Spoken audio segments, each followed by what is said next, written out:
আপনারা দেখতে পারতেছেন যে পানি কিভাবে বলকে উঠছে। আপনারা ভাবতেছেন পানি মনে এমনি বল করতেছেন না, এটা আমাদের এই তিতাস গ্যাসের মেইন পাইপ থেকে এইভাবে গ্যাস বুদবুদ করে বের হচ্ছে। দেখার মতো কোনো মানুষ নেই। আমি ফায়ার সার্ভিসকে ফোন দিয়েছিলাম এই ঘটনা জানানোর জন্য। ফায়ার সার্ভিস বলে এখানে আগুন ধরলে আমরা নেমে পারতাম। তো এটা আমাদের কিছু করার নেই। এখানে তিতাস কর্তৃপক্ষ, গ্যাস কর্তৃপক্ষ এটাকে কাজ করতে হবে। গ্যাস কর্তৃপক্ষের সাথে আমরা কথা বলছি, তারা কোনো উদ্যোগ নাই।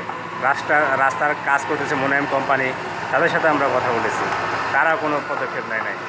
আজকের এই ভয়াবহ প্রাকৃতিক দুর্যোগ কোন সময় নেমে আসে এখানে বলা খুবই কঠিন। যে কোনো সময় বড় ধরনের দুর্ঘটনা করতে পারে।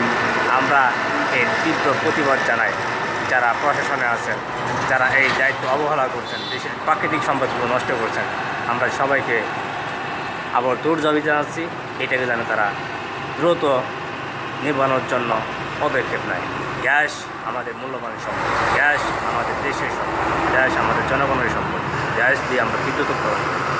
আজকে যদি এইভাবে গ্যাস নষ্ট হয়ে যায়, দেশের পরিস্থিতি আরও ভয়াবহ রূপ ধারণ করবে।